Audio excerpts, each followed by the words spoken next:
Welcome back बच्चों। Study time 11 में आपका बहुत बहुत स्वागत है। और आज हमारा टॉपिक है occurrence of metals and non metals से ये टॉपिक लिया गया है। अभी तक आपने physical properties of metals and non metals की देखी, केमिकल प्रॉपर्टीज़ भी आपने देखी। बच्चों, मेटल्स कहाँ पाए जाते हैं, अब हम इनके बारे में पढ़ेंगे और साथ ही साथ हम जानेंगे मिनरल्स क्या होते हैं, मेटलर्जी क्या होती है और ओर्स क्या होते हैं। तो हमारा एक एक टॉपिक हम एक एक करके शुरू करते हैं। ठीक, चलिए स्टार्ट करते हैं अकरेंस ऑफ मेटल से। अकरेंस ऑफ मेटल, इसका मतलब हुआ मेटल कहाँ कहाँ पर मेटल की कहाँ पर मेटल पाए जाते हैं। तो बच्चों पहले तो ये समझ लीजिए, मेजरली जो मेटल्स होते हैं वो अर्थ क्रस्ट में पाए जाते हैं। ठीक, अर्थ क्रस्ट में या तो ये फ्री स्टेज में मिलेंगे या फिर कंबाइंड फॉर्म में मिलेंगे। अर्थ क्रस्ट में जो हमें मेटल्स मिलते हैं या तो वो फ्री स्टेज में मिलते हैं या फिर वो कंबाइंड फॉर्म में मिलते हैं।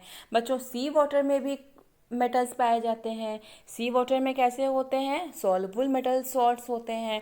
भाई वो सॉल्ट के साथ में रिएक्ट कर लेते हैं जो मेटल्स होते हैं और क्या बना लेते हैं? मेटेलिक कंपाउंड बना लेते हैं।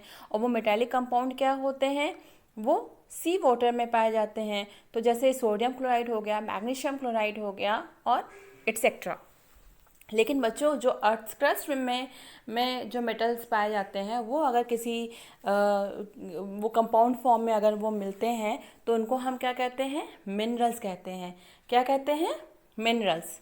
तो अच्छा, इन मिनरल्स के साथ में भाई मिनरल हमें कहाँ मिल रहा है? वो अर्थ क्रस्ट में मिल रहा है ना। तो अर्थ क्रस्ट के साथ उसमें बहुत सारी इम्प्योरिटीज़ भी होंगी, उस मिनरल्स के साथ में बहुत सारी इम्प्योरिटीज़ होंगी। वो इम्प्योरिटीज़ जो हैं किस फॉर्म में हो सकती हैं? सैंड फॉर्म में हो सकती हैं, सॉइल फॉर्म में हो सकती हैं, जिसको हम गैंग बोलते हैं।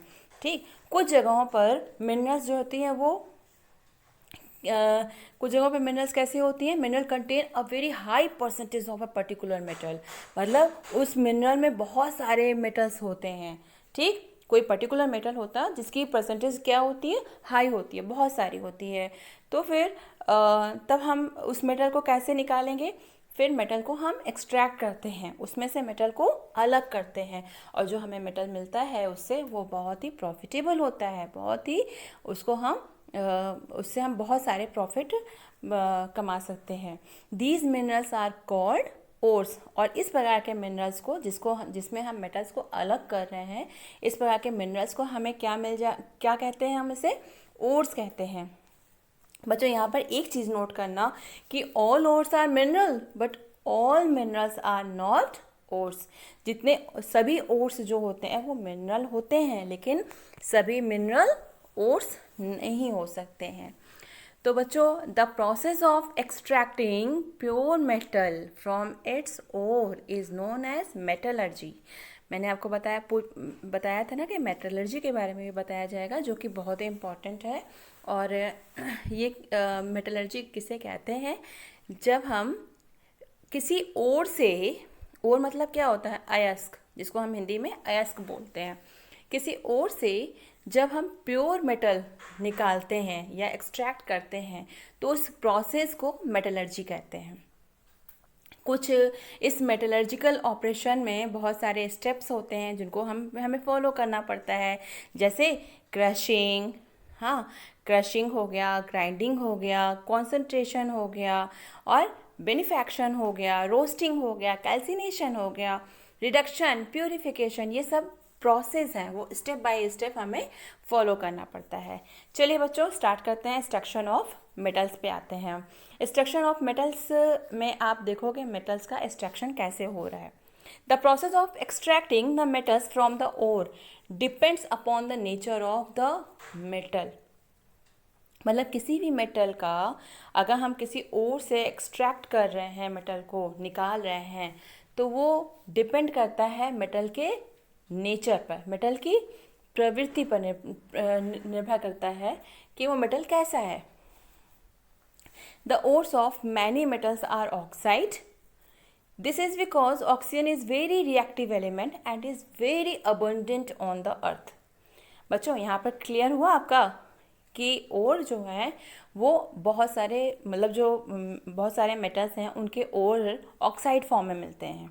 ऐसा क्यों होता है? क्योंकि ऑक्सीजन जो होता है ऑक्साइड फॉर्म में क्यों होगा? जब वो ऑक्सीजन के साथ रिएक्ट कर लेगा, और ऑक्सीजन जो होता है वो बहुत ही रिएक्टिव एलिमेंट होता है, बहुत तेज़ी से रिएक्ट करता है और अर्थ में बहुत अबंडेंट मात्रा में पाया जाता है, यानी कि बहुत अधिक मात्रा में पाया जाता है। We can broadly divide metals in 3 categories based upon their reactivity.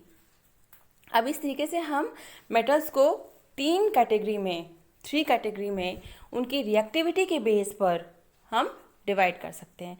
देखो, लो रिएक्टिविटी और medium reactivity and third one is very reactive metals. Low reactivity में क्या है कि the metals which are in the bottom of the reactivity series are generally found in free state in earth as they are very low in reactivity। बच्चों, मैंने आप लोगों को पहले ही इनका रिएक्टिविटी मैंने आप लोगों को पहले ही बता दिया है कि अगर बॉटम पे आते हैं तो वो वाले जो बॉटम पर मेटल्स हैं उनकी रिएक्टिविटी क्या होगी? लीस्ट होती है, बहुत ही कम होती है। जैसे गोल्ड, सिल्वर, प्लैटिनम, कॉपर, ठीक, ये फ्री स्टेट में पाए जाते हैं और इनकी रिएक्टिविटी क्या है? बहुत ही लो होती है, लीस्ट होती है। कॉपर एंड सिल्वर और also found in combined state. इसमें से कॉपर और सिल्वर जो है वो कंबाइंड स्टेट में भी पाए जाते हैं। बाकी जितने मेटल्स मैंने बताए वो सारे किस फॉर्म में पाए जाते हैं? फ्री स्टेट में पाए जाते हैं। ठीक, कंबाइंड स्टेट में क्यों पाए जाएंगे? क्योंकि वो सल्फाइड फॉर्म में होंगे या फिर ऑक्साइड फॉर्म में होंगे, इसलिए वो कंबाइंड फॉर्म हो गए। और फ्री स्टेट का मतलब हो गया वो किसी के साथ रिएक्ट नहीं कर रहे हैं, किसी के साथ रिएक्शन करके ना तो ऑक्साइड बना रहे हैं, ना तो सल्फाइड बना रहे हैं और ना ही क्लोराइड बना रहे हैं, तो वो फ्री स्टेट में है। अगर कंबाइंड स्टेट में आ रहे हैं इसका मतलब उन्होंने किसी और मेटल के साथ रिएक्शन कर लिया है। ठीक है। अच्छा, मीडियम रिएक्टिव मेटल्स क्या हुए? मीडियम मतलब क्या हो गया? The metals in the middle of the activity series. भाई, जो हमने आपको रिएक्टिविटी पूरा चार्ट दिखाया था, उस चार्ट में जो बीच में होंगे, हाँ, जो मिडल में होंगे उस एक्टिविटी सीरीज में, जैसे जिंक है, आयरन है, लेड है, ये क्या होंगे? मॉडरेटली रिएक्टिव होंगे, मतलब कम रिएक्ट करेंगे। They are found in earth crust mainly as oxide, sulphides और कार्बोनेट्स। और ये अर्थ क्रस्ट में किस फॉर्म में पाए जाएंगे? या तो ऑक्साइड के फॉर्म में पाए जाएंगे या सल्फाइड के फॉर्म में पाए जाएंगे होंगे।